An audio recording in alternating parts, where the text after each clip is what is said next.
Excellencies, ladies and gentlemen, it gives me a great pleasure to introduce to you Ms. Lakshmi Puri, the Assistant Secretary General and Deputy Executive Director of UN Women, with all her great achievements for gender equality, for science, and for women.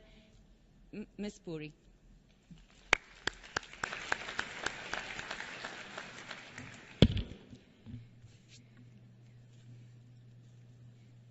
Good morning still. Your Excellency, the Minister of Malta, Dr. Dali, Her Royal Highness, Princess Dr. Nasreen Al Hashamai, ladies and the gentlemen who have also joined us. Thank you. It gives me great pleasure to be here once again. As Her Royal Highness said, this is the second year of the commemoration of the International Day to celebrate the International Day of Women and Girls in Science, and I'm very pleased to be here in the dual capacity of representing the Secretary General of the United Nations, His Excellency Antonio Guterres, and also to represent UN Women. First and foremost, I have the privilege of conveying the message of the United Nations Secretary General on this occasion, and I quote him. For too long, discriminatory stereotypes have prevented women and girls from having equal access to education in science, technology, engineering, and math, STEM. As a trained engineer and former teacher, I know that these stereotypes are flat wrong. They deny women and girls the chance to realize their potential and deprive the world of the ingenuity and innovation of half the population. On this International Day, I urge commitment to end bias, greater investments in STEM education for all, and longer-term professional advancement so that all can benefit from their groundbreaking future contributions. End. After that, he or she powerful call to the international community to make groundbreaking commitment, let me give a few messages from the UN Women perspective.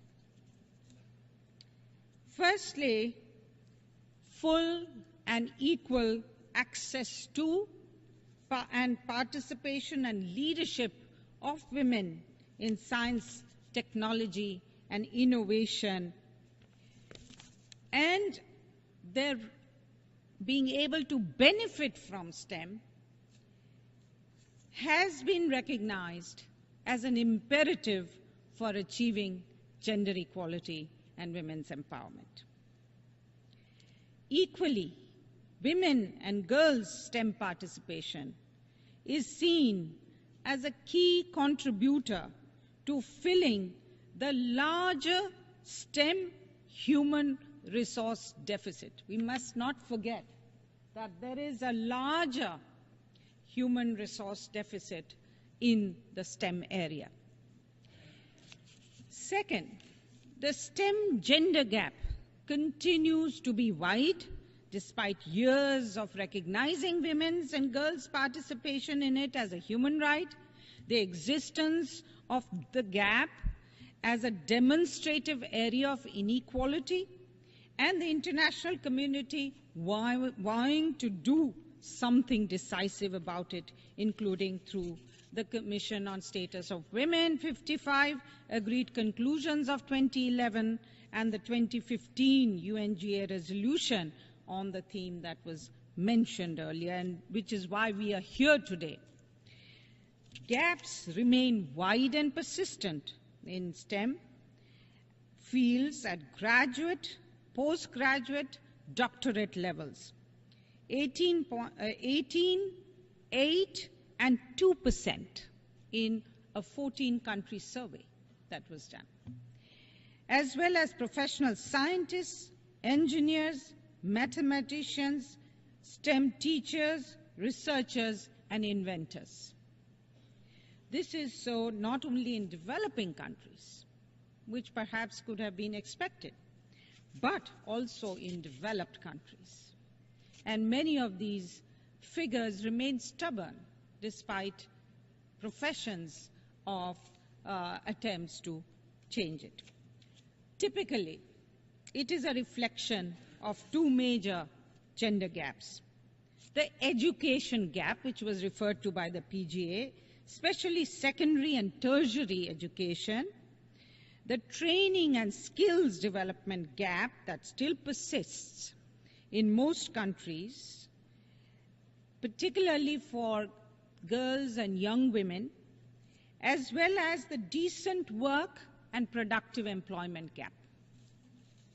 But going beyond both, and more to the point about the role of the media, is the myth and gender stereotype that's been built of the STEM field as a masculine world, as one requiring the kind of intellectual ability, stamina, creativity, hard work, and tenacity, attributes that women and girls are falsely seen not to inherently possess, nor capable of acquiring. So that's what we need to demolish. And then there is the usual issue of the women and STEM careers either being deterred by or dropping out due to care responsibilities they have to disproportionately bear, and combined with punishing schedules and demands of STEM careers. The patriarchal environment of STEM is not always inviting nor nurturing for them either.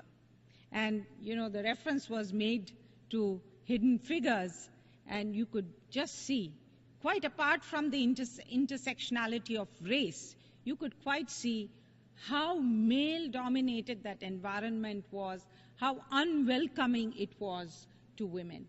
So that's got to change.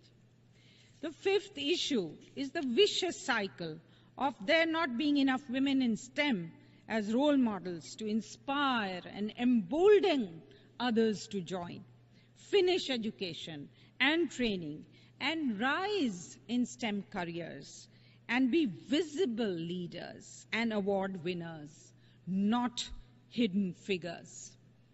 As is often said, the problem of not enough women in STEM is not enough women in STEM.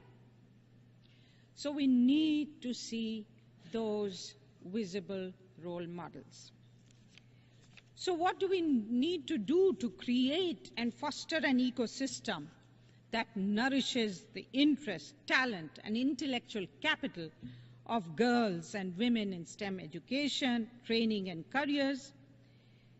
And what can we do to address these structural barriers and gaps? Now I'm going to set out what we call the Step It Up for Gender Equality to achieve a Planet 50-50 by 2030 on the STEM plan. So let me say, first of all, step it up in data, knowledge, advocacy, and movement building to demolish the myth of female incapacity and inferiority in STEM, to build and sustain girls' and women's interest in and confidence about their inner spark, to take on the challenge of STEM education and careers. Media has a role to play. Advocacy campaigns have a role to play. And the PGA referred to the He for She campaign, because men must take the lead in demolishing that myth and in building up all of this new, the environment and understanding. Also, we have the Unite to End Violence Against Women. Women are often subjected to violence at the workplace in different ways, to harassment. That is something, again, we must make part of this. Also, our Youth Leaps campaign, which is empowering young women, their leadership, their education, their economic empowerment, the action to end violence against them, and young women's organization, partnership with young women's organization. That's also very much a part of this deconstruction of myths. And also media must support that. Media must take it on. We must inculcate, secondly, STEM culture in a gender-neutral way, but with special appeal to highlighting women and girls' talent and creativity and ability and intelligence, as the Secretary General said, and ingenuity from early childhood to adulthood, from homes, schools, universities, and laboratories to tech ventures, making it more cool, nerd cool, making it second nature for them to embrace as a hobby, as a passion, as an academic pursuit, as a profession, as a profitable venture, an enterprise. All of that is really important, and media can do it and must do it. Recognition and awards from the start energizes the female STEM flux. And I must say that the Nobel Committee must also take heed. Too few women scientists are being recognized. We must also step it up to train and develop skills in incubators, research and data labs, and rebooting through the life and career cycles. Media can promote this. We must step it up to educate and organize. I want to combine the two. And I know that there are wonderful women, heads of associations of women in science present here, who know the power of organization. So it's really important to educate and organize, access to and encouragement for girls and women to go for STEM education stream through special measures, incentives, and scholarships is critical. Fostering STEM women's organizations and professional bodies would generate a positive momentum. And media has to give visibility to that. We must also step it up to mentor. It is important that both women and men STEM leaders in their different fields mentor consciously girls, young women, and women in all stages on their path to participation and leadership in STEM education and careers. Step it up to transform the patriarchal spaces and culture of work of STEM institutions and businesses and make them more responsive to and accommodative of women's participation and leadership, again through special measures, whether it is flexible working hours, childcare, parental leave, shorter working hours, incentives, motivational leadership, and management. All of that is absolutely necessary. And again, media must expose where this doesn't exist, and media must provoke outrage, and media must support these special measures and celebrate these special measures. Step it up with significant investments, as the SG said, to recruit, retain, and promote STEM women, to generate a critical mass, so it creates its own snowballing effect towards parity democracy in STEM. And do we want or do we not want parity democracy in STEM? Yeah. Finally, let us not forget that the resolution declaring the International Day was adopted in 2015 around the time of 3 epic intergovernmental normative commitments and processes. The 2030 Agenda for Sustainable Development and its emphasis on science, technology, and innovation as a critical enabler of the 3 dimensions of sustainable development: economic growth, social development, and environmental sustainability.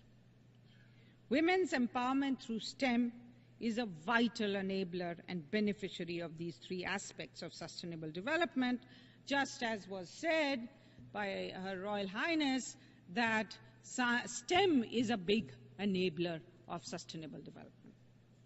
In terms of economic growth, just looking at economic growth, 144 developing countries would increase their GDP by 13 to 15 billion simply by the stroke of 600 million women and girls having access to ICT. Also, more women in STEM would move the needle to another major goal of more sustainable consumption and production patterns and environmental sustainability. Equally, STEM gender parity would contribute to greater social capital, equality and empowerment of all, and enable women to be part of and benefit from the technology-driven jobs revolution that is underway in the 4th industrial revolution, and it would also contribute to leaving no one behind in that and in other ways. The second big epic undertaking was the historic Gender Equality Compact of Beijing +20, the Climate Change Agreement, New Urban Agenda, and SDGs themselves, including SDG 5 on achieving gender equality and empowering all women and girls. And it puts gender equality in conjunction. In fact, it's one of the few goals where STEM is specifically mentioned. It says that it calls for the enhancing the use of enabling technology, in particular ICT, to promote the empowerment of women. The WIS's +10 commitments to gender equality and women's empowerment to drive the various action areas of the ICT Compact is the 3rd epic undertaking. So in all of this, gender equality is closely conjoined with STEM achievement. And now, in the Commission on Status of Women, which is to take place next month, we will be looking to adopt a global plan of implementation on women's economic empowerment in the changing world of work.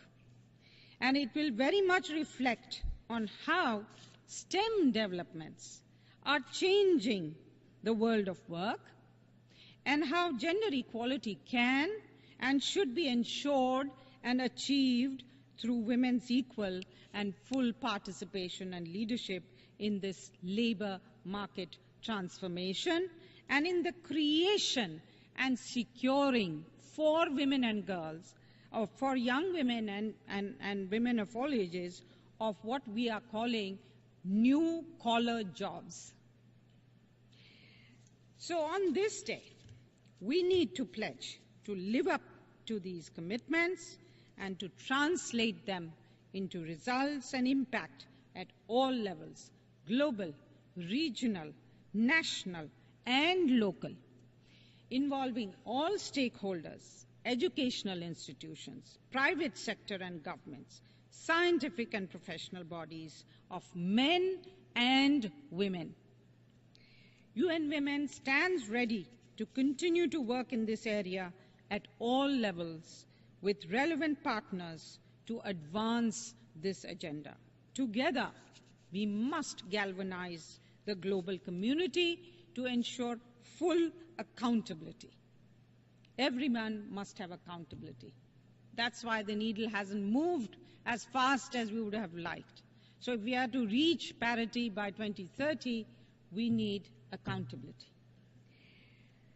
To advance women in science, technology, and innovation for achieving gender equality and all other development goals.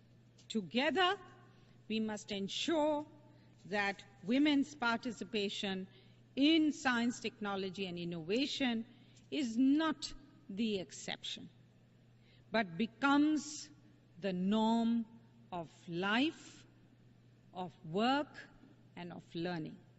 Thank you. And